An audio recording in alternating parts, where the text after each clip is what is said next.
किया जैसे हाइट के अगेंस्ट आज प्रश्नकाल में हेलीकॉप्टर का मामला उठाया आपने। अब वो विषय था कि हेलीकॉप्टर खरीदने के लिए उसके किराए में लेने की दृष्टि से अलग अलग कंपनियां रजिस्टर्ड होती हैं डीजीसीए में और उनके नॉर्म्स होते हैं। उस नॉर्म्स के आधार पे जो हेलीकॉप्टर बाकी 5 चल रहे थे उसमें कोई दिशा नहीं, 6वें नाम जो थी उस पर लेकर मेरा प्रश्न था कि उस कंपनी को जो सेफ्टी मेजर पूरा नहीं करता उसके हेलीकॉप्टर को लेना उचित नहीं है और इसके लिए उड्डयन विभाग को देखना चाहिए कि सेफ्टी मेजर का क्रियान्वयन हो रहा है कि नहीं हो रहा है। ये हाइट का एक नया डेफिनेशन जनता ने करार दिया जो आपने कहा। बजट के कटौती प्रस्ताव पे आप बोल रहे थे, आपने बोनसाई का जिक्र किया, उसको एलैबोरेट किया, हाइट के ऊपर आपने बात की, क्या हाइट को कल बहुत ज़्यादा माननीय मुख्यमंत्री जी के जिस ऊंचाई का उल्लेख किया था हाइट का, और उस हाइट को हमने प्रस्तुत किया कि जनता इस हाइट को किस रूप में देखती है, छत्तीसगढ़ की जनता, और उस बजट के ऊपर प्रतिक्रिया आम जनता की थी उस हाइट को लेकर थी। और उस हाइट में एच जो है हाइट का हॉलो का मतलब है पूरी तरीके से खोखला। ये बजट पूरी तरह से खोखला है और जनता के कल्याण और आर्थिक विकास पर निश्चित रूप से पूरी तरीके से मौन है।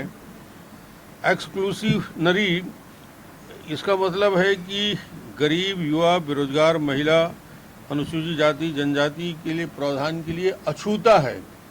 ई से हुआ, आई से हुआ इम्पैक्ट। इसका प्रभाव कैसे है, इम्पैक्ट कैसा पड़ता है इस बजट में। शरीर तो सुंदर लग रहा है मगर मन आत्मा नदारत है इस पूरे बजट में। जी, गवर्नेंस गिल्ट।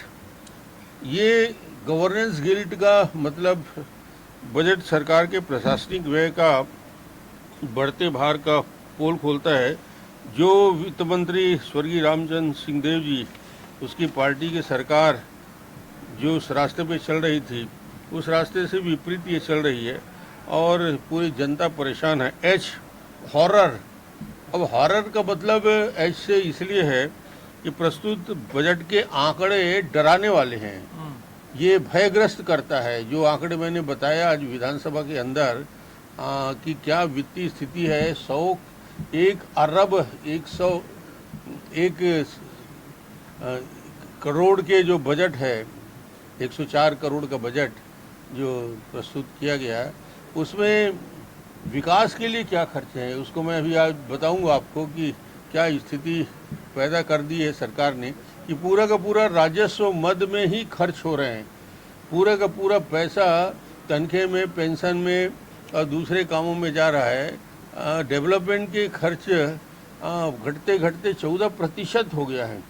इसका मतलब ये है कि विकास की संभावनाएं छत्तीसगढ़ में खत्म हो गया है। टी का मतलब है टेरिबल। यह बजट किसी वर्ग को संतुष्ट करने वाला नहीं है और शराबबंदी के वादे पे आई सरकार अब शराब के भरोसे सरकार चला रही है। बोनसाई को अब शब्द मैंने इस सरकार के लिए यूज़ किया है। बोनसाई का मतलब है कि आप किसी गार्डन में, किसी घरों में बड़ का एक छोटा स्वरूप देखते हैं, पीपल का छोटा स्वरूप देखते हैं, आम का छोटा स्वरूप देखते हैं। इस बजट को जो इतना व्यापकता लिए हुए रहता है प्रदेश के लिए, पिछले 2 साल में इसका स्वरूप बोनसाई जैसे हो गया है। दिखता है बहुत बड़ा बजट मगर उसको स्वरूप जो है बदल गया है। और हर विभाग में जो विभाग ने जो बजट प्रस्तुत होता है, आप पिछले 5 बजट को उठा के देख लीजिए।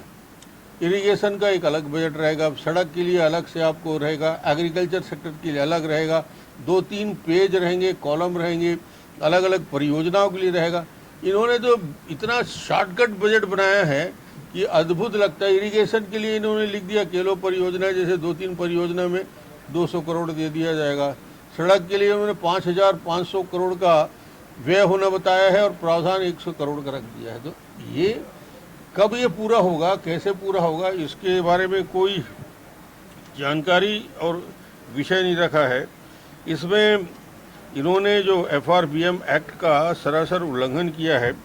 वित्तीय घाटा 3% से 5% करने का कानून ले आया है, और अब ये साल जो वित्तीय घाटा है वो बढ़ के आगामी वर्ष में 2021 में पुरीक्षित अनुमान में 6.21% के बराबर रखा गया है। यानी FRBM एक्ट का उल्लंघन भी है, और किस प्रकार ये सरकार कर्ज से डूबी हुई है ये बताता है।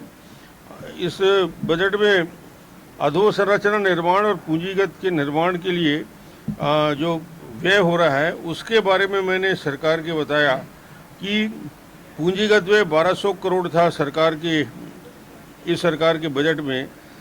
पूंजीगत व्यय में राशि रखी जाती है मगर राशि का भी खर्च नहीं होता। यानी सबसे मज़ेदार बात यह है कि राशि रखा जाता है और राशि का उपयोग नहीं होता। जैसे 2021 में पूंजीगत व्यय में 13,801 करोड़ का पुरीक्षित अनुमान घटा के 10,600 करोड़ हो गया, और व्यय का आंकड़ा देखेंगे तो 6,158 करोड़। यानी जो निर्माण कार्य, विकास कार्य, इंफ्रास्ट्रक्चर के लिए खर्च होना चाहिए, जो बजट में प्रावधान है उसका भी पूरा खर्च नहीं होता। पूंजीगत व्यय में लगातार खर्च कम हो रही है, और सरकार की प्रति व्यक्ति आय भी इसलिए घट रही है। जब पूंजीगत व्यय घटेगा तो पर कैपिटा इनकम अपने आप इफेक्ट हो जाएगा कि, और इस सरकार का जो पर कैपिटा इनकम घट रहा है, जो 20 साल से लगातार बढ़ता ही रहा है, पॉजिटिव रहा है हमारी सरकार में 15 साल में, और यहाँ आके पूंजीगत व्यय में भी गिरावट आ गई है। इसके साथ ही साथ राज्य सरकार के जो खर्च हो रहा है, अब बहुत ज़्यादा आंकड़े दूसरे में देने की ज़रूरत नहीं समझता। राज्य के बजट में केवल 9,270 करोड़ जब हमारी सरकार बनी तो उस आंकड़े को मैंने तुलना किया था कि जब भारतीय जनता पार्टी की सरकार 3-4 में थी तो 9,270 करोड़ का बजट था। वित्तीय घाटा 1,923 करोड़ था। सकल घरेलू उत्पाद का 5.4% था। हमने FRBM एक्ट का पालन किया और 3% तक वित्तीय घाटा रखा। 26 महीने की सरकार है। 26 महीने की सरकार में कर्ज बढ़ के 71,000 करोड़ हो गया, और 26 महीने में कर्ज 30,000 करोड़ का हो गया है। यानी हर महीने 1,000 करोड़ का कर्ज, हर महीने 1,000 करोड़ का कर्ज सरकार ले रही है। और राज्य में 19-20 में 40,000 करोड़ और 20-21 में 20,000 केंद्र सरकार ने जो राशि दी है। ये बोल रहे थे केंद्र सरकार कम राशि दे रही है। 19-20 में 40,000 करोड़ केंद्र से मिला। आज तारीख तक 25,000 करोड़ मिल चुका है, और आने वाले 3 महीने में और राशि मिलेगी। ये बताता है कि राज्य सरकार का खुद का जो राजस्व है, आपको बहुत अच्छा आंकड़े बता रहा हूँ, उन रेवेन्यू जो है छत्तीसगढ़ सरकार का वो इतना कम हो गया है कि यहाँ के जो कमिटेड एक्सपेंडिचर है, यानी जो कमिटेड व्यय है, जैसे वेतन देना ही है, पेंशन देना ही है, ब्याज का भुगतान करना है, तो जो हमारे राज्य का कुल राजस्व है वो इन कमिटेड एक्सपेंस को करने में भी सफल नहीं हो पा रहा है। यानी केंद्र सरकार के पैसे के बिना वो इस खर्च को नहीं कर सकते। ये वित्तीय स्थिति आ गई है, और बहुत सारी बारीकियां हैं, उस पर मैं नहीं जाना चाहता, मगर ये मैं कहना चाहता हूँ कि इस सरकार में जो वादे खिलाफी किए, बोनसाई का जो मतलब मैंने निकाल के दिया। मैंने आज फिर कहा कि आपको प्रधानमंत्री आवास के लिए पुरस्कार मिलता है। पुरस्कार कब का है मेरे भाई?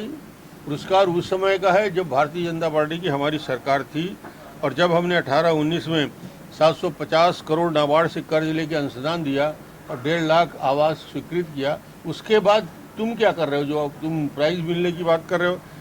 छत्तीसगढ़ में 16 से 22 तक 19 लाख आवास बनने थे सैंक्शन। राज्य को बस अपना हिस्सा देना था, पूरा पैसा केंद्र से आ जाता, मगर 1,51,000 के बाद आवास बंद हो गए। अब छत्तीसगढ़ में गरीबों के आवास नहीं बनेंगे। 150 करोड़ का प्रावधान रखा गया है। ये स्थिति छत्तीसगढ़ में आवास को लेकर है, ये स्थिति सड़कों के लिए है। बोधघाट परियोजना की बड़ी बड़ी बात करते हैं, 22,000 करोड़ का 1 रुपया का प्रावधान नहीं रखे हैं। मैंने आज फिर चुनौती के साथ कहा, 3 साल का तीसरा बजट आ गया, बोधघाट में एक पत्थर नहीं रख पाओगे महाराज, एक पत्थर नहीं रख पाओगे। ना DPR बना है, ना कोई काम हुआ है। ऐसी ही घोषणा के बदौलत ये सरकार में आए हैं, ऐसी ही घोषणा को लेके चले जाएंगे। इसमें कुछ कर नहीं सकते, ना इनकी सरकार में आर्थिक और वित्तीय स्थिति है कि ये सरकार को बेहतर तरीके से संचालित कर सकते हैं। आज ये इस बजट को घोर निराशाजनक इसलिए मैंने कहा कि धीरे धीरे छत्तीसगढ़ जीरो बजट की ओर बढ़ रहा है। जीरो बजट यानी जैसे दिग्विजय सिंह के सरकार के समय सिर्फ तनख्वाह, वेतन, पेंशन देने के लिए पैसा देता, पीडब्ल्यूडी का बजट आता था किसी संभाग के लिए 5 करोड़, तो उसमें निर्माण कार्य कुछ नहीं होते थे, पेंशन और तनखे के लिए होते थे। वही स्थिति छत्तीसगढ़ में बनता जा रहा है और ये पूरे के पूरे राजस्व व्यय दिन ब दिन बढ़ता जा रहा है, ब्याज का राशि बढ़ता जा रहा है और वित्तीय अनुशासन छत्तीसगढ़ में समाप्त। मुख्यमंत्री आपको महान अर्थशास्त्री बोल रहे हैं, संबोधित करते हैं, पिछले 2-3 दिनों से उनका डायलॉग है। भाई मुझे व्यंग करें, मेरा मजाक उड़ाने का प्रयास करें, मगर जवाब तो दें। मैं अर्थशास्त्री नहीं हूँ, मगर मैं छत्तीसगढ़ में वित्त मंत्री की हैसियत से काम कर चुका हूँ। छत्तीसगढ़ की पीड़ा और दर्द को समझता हूँ, छत्तीसगढ़ के बदहाली को समझता हूँ, उसकी पीड़ा होती है। इसका जवाब देना, इधर उधर बात करने की जरूरत नहीं है। आप मुद्दे में जवाब दो ना, पॉइंट में जवाब दो। उस दिशा को भटक के आप कभी दिल्ली चले जाते हो, कभी इधर की बात करते हो। इससे जनता को संतुष्टि थोड़ी होगी कि किसी यहाँ के मेज थपथपा देने से छत्तीसगढ़ का भला नहीं होने वाला है और बड़े बड़े पेपर में लंबी लंबी फोटो देने से छत्तीसगढ़ की वित्तीय स्थिति बदलने वाली नहीं है। छत्तीसगढ़ जनता ये देख रही है। ये राम वनगमन पथ और कौशल्या माता मंदिर, ये दोनों के लिए दोनों मिला के 50 करोड़ का प्रावधान किया गया है। क्या ये माना जाए कि राम के नाम को बीजेपी से पहले लेना चाहती है कांग्रेस और कहीं ना उस नाम को बनाना चाहती है आने वाले? करे तो भाई कुछ तो करे, उसी पथ का काम करे, कम से कम कोई दिक्कत नहीं है, काम तो करे, मगर कोई काम नहीं होगा। ये सिर्फ घोषणा करते हैं, बजट में लिखते हैं, बजट के क्रियान्वयन पिछले साल का बजट का क्रियान्वयन आज नहीं हो पाया है। इस साल के बजट का क्रियान्वयन अगले साल फिर चर्चा में करूंगा, नहीं हो पाएगा। ये मात्र घोषणा करते हैं, किसानों के लिए ये हम कर रहे हैं, बुनकरों के लिए ये हम कर रहे हैं, धोबी और इनके लिए अलग से कर रहे हैं, कामगारों के लिए अलग कर रहे हैं, मगर कर रहे हैं। आप किसानों को बिजली के कनेक्शन देने की बात कर रहे हो, 38,000 वेटिंग में हैं, आपने पैसा रख दिया 100-150 करोड़, उसमें क्या फ़र्क पड़ देगा? छत्तीसगढ़ के किसानों को 100% 38,000 किसानों को बिजली का कनेक्शन चाहिए, मगर ये देंगे नहीं। ये नंद कुमार चौहान का निधन है।